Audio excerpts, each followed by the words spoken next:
I'm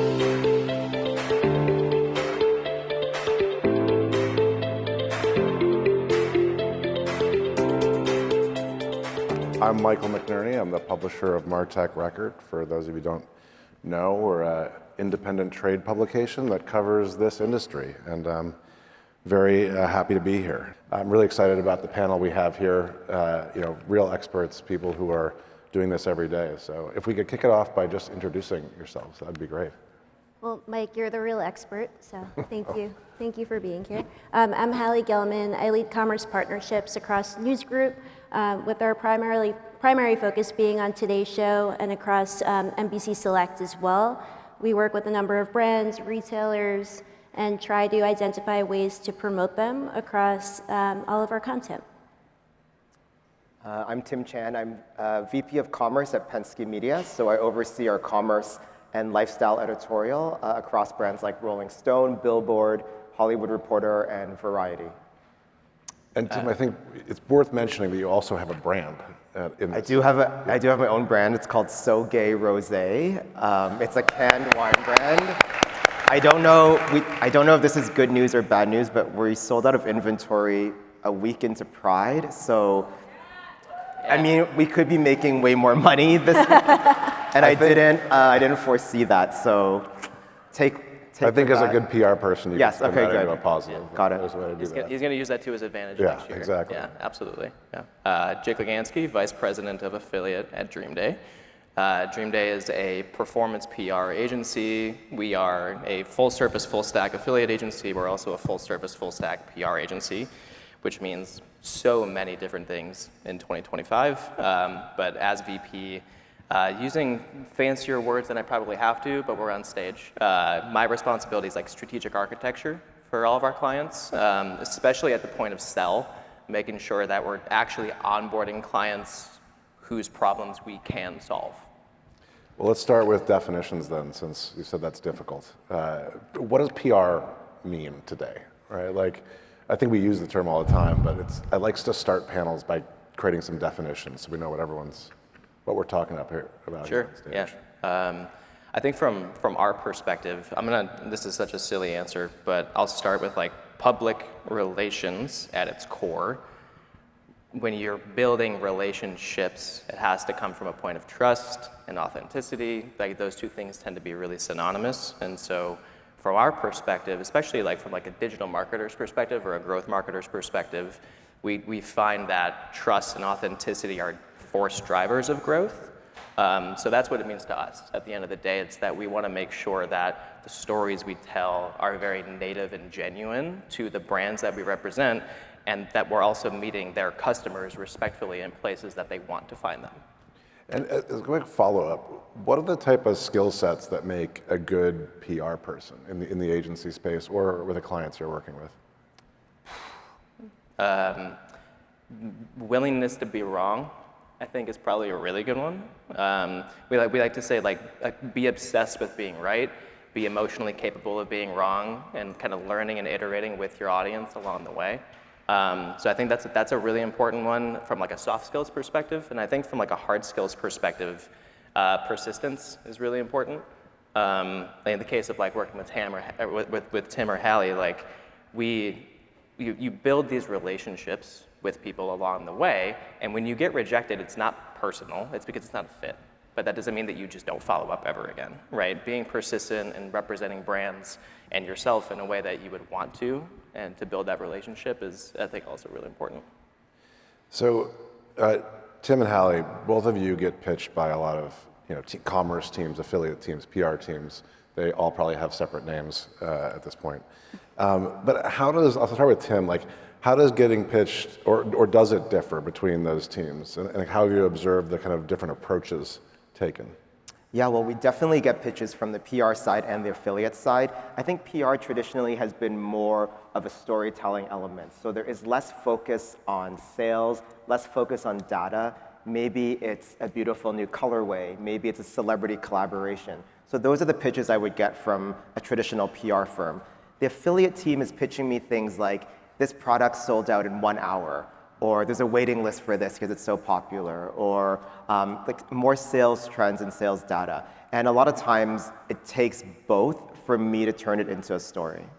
Okay, let's get real now. Like, what are the gaps? If you're a PR person, what are the PR people like generally missing, and what are the affiliate teams what could they improve on when they're talking to you? Yeah, it's 2025, and I'm still so surprised by how many PR firms don't know about affiliate marketing. So a lot of times I'll get pitched by a PR firm, and the first question I'll ask is, what affiliate network is this site on? What is your commission rate for this product? And they'll say, oh, can you explain what that is? And immediately that's kind of like a missed opportunity, because you should be knowing all funnels of this marketing. Tim, are you saying that economics matter? Yes, Can you say it louder for the people in the back that Yeah, that can't hear economics you? definitely matter. Listen, I always say if it's between Marriott and Hilton, no offense if these brands are here, but if it's between Marriott and Hilton, and for all intents and purposes, the product is the same, if Marriott's on Impact and they offer me 10% commission, I might write about that Marriott property over the Hilton property. If everything else is relatively the same in terms of the hotel property, the price point, the offerings. So affiliate matters to us, revenue matters to us. Sounds like it's not just the commission, it's their ability to speak intelligently to the options or what they're going to pay or how they're going to structure these deals. Yeah, absolutely. And Hallie, what about you? I mean, have you seen affiliate and PR start to come together? Have you seen some of these skill sets the gaps in skill sets start to merge a little bit? Yeah, I would say like our editorial really does marry like top of funnel with bottom of funnel, and I have to say like our editors try every single product that we feature, whether in our digital content or even on air, which is why we've been able to garner like the trust of today over the last 70 plus years. And over 90% of our audience actually wants to purchase something that they see on the Today Show, simply as a result, because we don't just do things for the dollar. We don't just do things to make money. We really do it in service of our audience. What do you wish more brands did, in collaboration between affiliate and PR as they pitched your team, right? I'd say we've learned to take a different approach ever since COVID. We invite PR companies to come to our office. We invite PR companies to do brand demos and to have our editors really touch and feel each and every single product that they represent in order to support the needs of our PR partners as well as our affiliate goals. So that's like one example. And then in addition to that, we have a very robust sampling program where our editors have access to tons of product that they want to try and use. They write odes on it. And I'd say we really lean into our PR partnerships in a way where it does value them in service to their partners, but it does provide value indirectly to our audience, which is why we take it really seriously. And while I want to say we love the Marriotts and we love the Ritzes, our audience would likely lean more into Marriott because that's simply who they are. And Tim, take me behind the scenes at Penske. Like, how does this come together, right? Is it two separate teams pitching you, or are they usually working together when they come up with these proposals or these pitches, or they're talking through deals with you guys? A lot of times it's two separate teams pitching me, but I wish it was one team or one person pitching me. So for example, now that I know Jake from Dream Day does affiliate marketing and also regular PR. I might say, Jake, you funnel all the information to me, so I'm not hearing from multiple people, sometimes from two different firms who are pitching me things. An example would be if you have a product and the affiliate team is like, hey, this is a bestseller, we sell 1,000 units every day. That's great. And then I'll say, listen, I want to write this for Rolling Stone. What celebrities use this product? They're like, oh, let me get back to you. I got to check with the PR team. Yep. And that kind of slows coverage for everyone. Sometimes by the time they get back to me, I've already written the article. So I wish that the PR and affiliate teams spoke to each other more and then funneled it through one person to the journalist. Yeah, and I think, Mike, the cohesion of the messaging is really like the difference maker, right? Because I think our job, I'll call it the PR and affiliate perspective, but truly from both, our job is to make it as easy as possible for Tim and for Hallie to write their stories, right? And that's one way that we can accomplish that, based on what you're saying, right, Tim? Is like really truly like mention like, oh, the economics matter. Of course it does, right? At the end of the day, we want to make sure that everybody's making money, right? Rising tides lift all ships, I think is the phrase, right? And equally as much, being true to the audience, being true to the readership, like Hallie, like you were mentioning before, and making sure that you have all of the tools that you need to write a compelling story, because all those things very much so add up to actually drive the results that a growth marketer also needs to see. Yeah, I agree with that. And thinking through the lens of today, and even through like NBC Select, our edit marries top of funnel and bottom of funnel. So we have programs that provide the benefit to driving that awareness that a lot of PR partners want, while also leaning into the goals of us as a business to drive that bottom of funnel transaction by asking PR companies for exclusive offers for our audience, by asking PR companies to help us curate our upcoming Shop Today curated box, and really leveraging those relationships to identify other ways that we could provide a benefit and a service to them for being our partner and for supporting in our goals too. I'm curious, Jake, on your end, you see a lot of clients. Are the marketing organizations and how they structure their organizations changing as these two disciplines come together? Like, how are you seeing the marketing organization evolve? So they are evolving. They are coming closer together. It's not happening as fast as I think I would like for it to happen.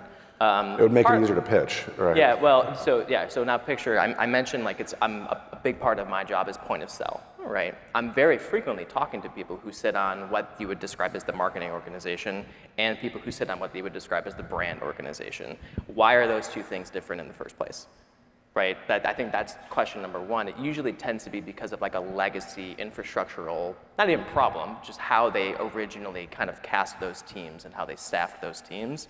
Where we run into problems as the agency with that is usually where like costs and budgets come into play, right? Instead of if we're talking to the affiliate team and they have a budget to drive results, and then the brand team has a budget to drive results, those results are also sometimes, very frequently also measured completely differently, and they shouldn't be, right? So I think it is evolving and they are coming together more, but not as rapidly as I think they need to, especially as the digital space evolves as rapidly as it has been with AI and all these other components that we're all trying to get our hands on. Without the unification on the brand side, similarly to the agency side, right, Tim? Like, if the PR team and the affiliate team aren't talking the same language, and the client side, the brand team and the marketing team aren't speaking the same language, that causes a lot of churn and chaos. Yeah. Let me ask, when I've talked to publishers, you guys, in what I would call kind of when you guys are being very honest about the challenges of the job, you said, I'll get 100 emails a day from brands, right? Like, and all of them will say kind of the same thing. How does someone break through that, right? Because it happens to me too on my side. Like, I get emails about product feature updates and all these things, and there's certain people who just kind of break through, right?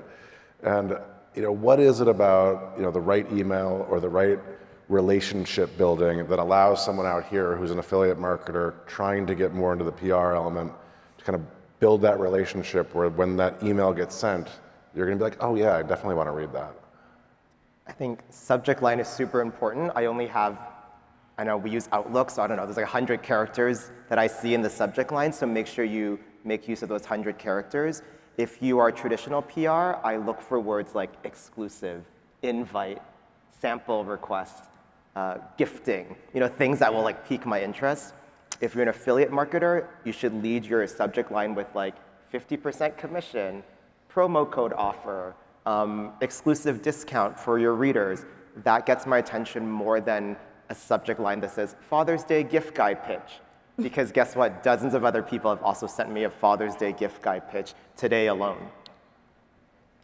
Do relationships matter? Are people that you know, that you've chatted with over time? And what about you, Hallie? Relationships definitely matter. We go to a number of events. We really try to build our PR partnerships in order to unlock earned placement. So like a good example is Jake and I have worked together in the past for Books, and Books was recently featured prominently at a Start Today event, mainly because of that relationship. So I think relationships lead to other opportunities that maybe you didn't recognize from the beginning. That's a good plug for iPX and making sure you attend these events. Oh, I'm trying. All right, Christy. We've heard a lot this morning about, the rise of creator, right? And in a lot of ways, that's PR, right? Is there a lot of difference, Jake, between kind of pitching a publisher and pitching a creator in this space? Or is that starting to merge? I think the mechanics of the pitch are very similar. The results tend to be wildly different based on the content that gets produced. And also, you mentioned it, I think, recently, Mike, on another conversation we had, but how it's being consumed makes a world of difference for how, in the case of a writer or in the case of a creator, a social creator specifically, is even writing that content for that audience, respectively, because of how they're going to consume it. And so the short answer is, yes, I think the mechanics are very similar, but ultimately the expectation, I think, of the agency or of the brand has to be a little bit different. What do you mean by that, the expectation? How you can expect the content to represent what you want it to represent, even because of the familiarity in the relationship. So just anecdotally, if a brand is building a net new creator, I think ambassador is a really common word nowadays, ambassador programs for social.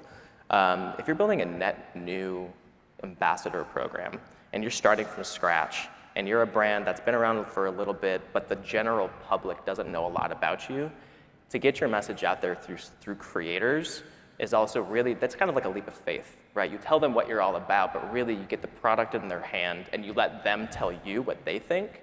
And I would probably imagine now, and I want to give you guys a little bit of space here too, that that's where the mechanics of it I think are very similar, because we're going to get real-time feedback from writers about how they feel about the product. But I think that the legacy component to editorial at large is also much more rooted in a legacy traditional writing style even, right? Because of how it's being consumed. Yeah. So again, couple of different ways that we can answer the question, but ultimately I think those are the two main differences.